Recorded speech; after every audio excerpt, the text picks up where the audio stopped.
Afternoon, and what I'd like to make a regular part of our Parsha study is every Monday when we study, I'd like to start by sharing the Dvar Torah that David Schwartz, Zichrono Livracha, was killed Kiddush Hashem, that he said on the Parsha. We like to go over his Dvar Torah, and then after that, we could at least carry his Dvar Torah with us for the week, and we could share it with as many people as possible. So I want to begin with what David said on Parshas Yisro, and we'll study it together. So first of all, for Parshas Yisro, David writes that Bnei Israel, when they left Egypt, they left from the 49 gates of ritual impurity.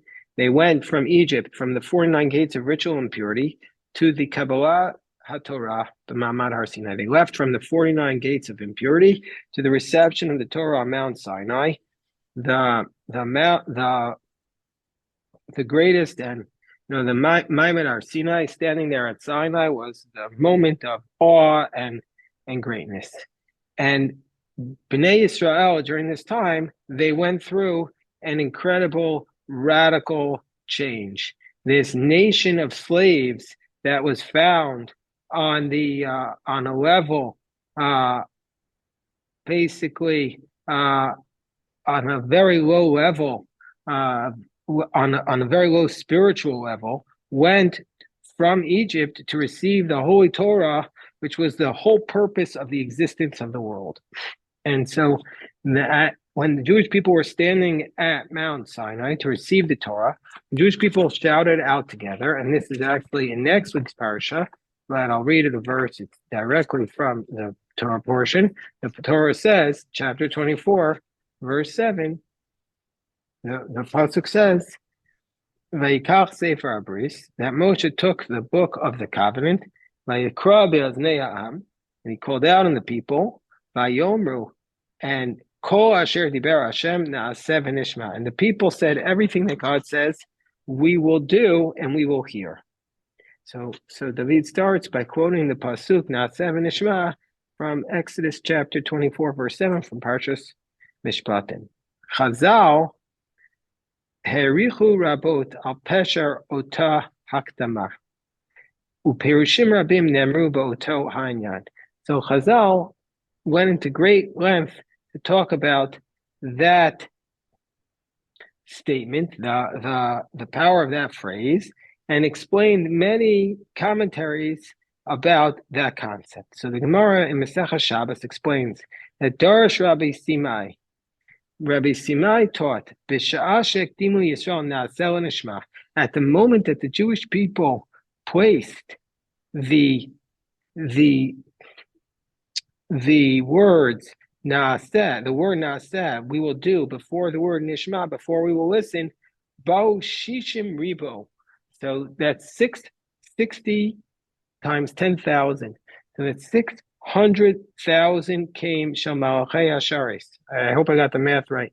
10,000 times 60 is 600,000. 600,000 ministering angels came to each one of the Jewish people. Kashru o shnei ketarim. They tied 2 crowns on each of the heads. So each angel came and tied 2 crowns on the heads of the Jewish people. Echad kineged na'aseh ve'echad kineged nishma. They had 1 crown corresponding to we will do, and 1 crown corresponding to we will listen. This is from the Gemara in Shabbos 88a.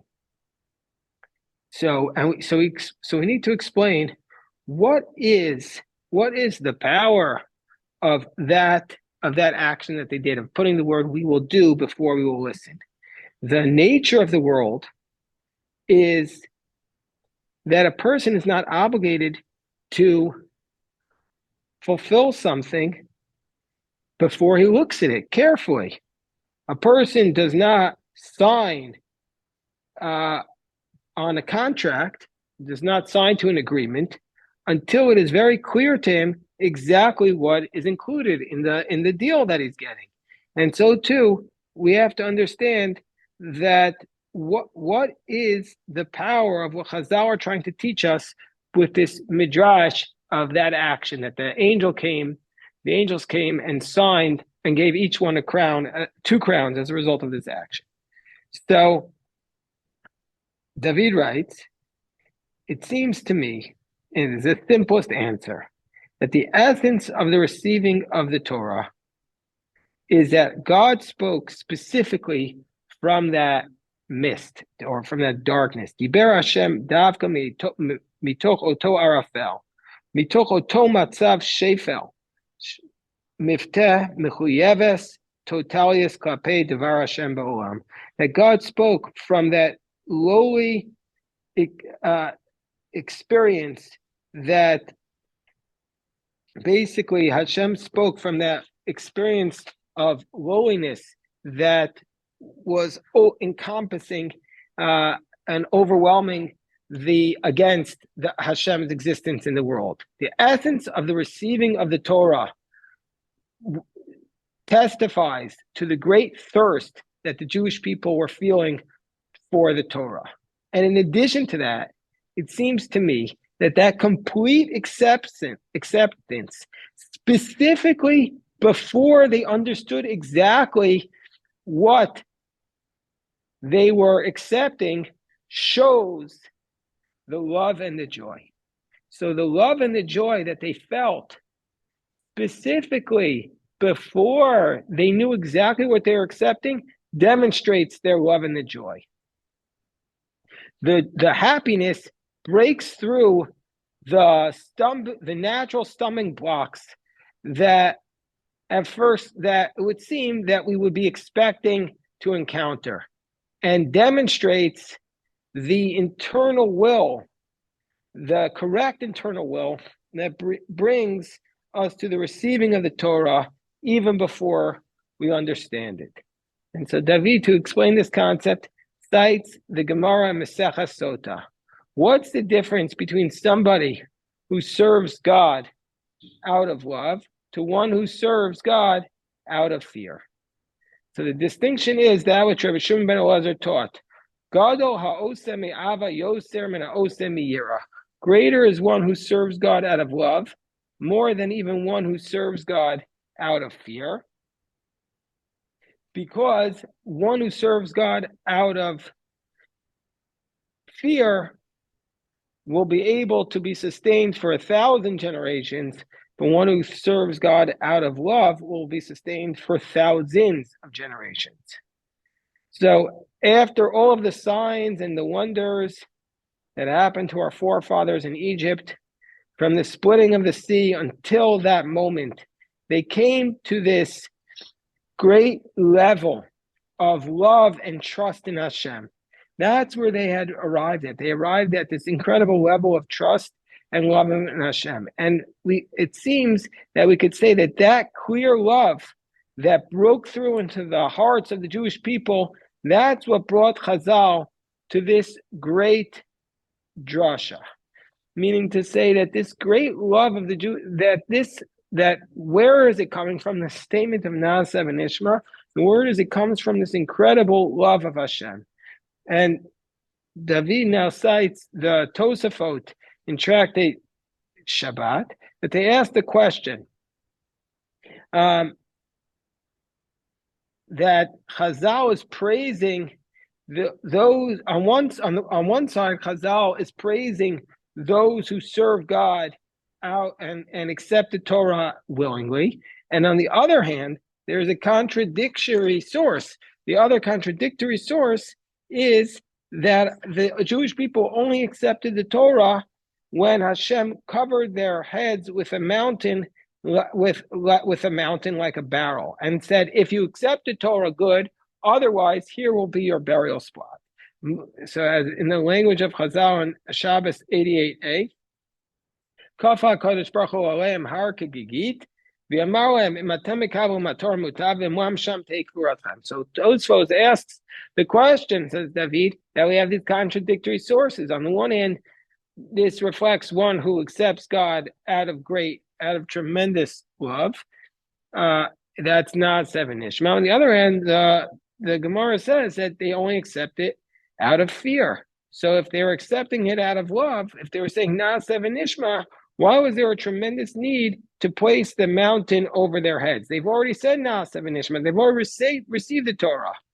So Tosfos' answer that David cites is that we're concerned that maybe they will return when they saw the tremendous fire that took out their souls.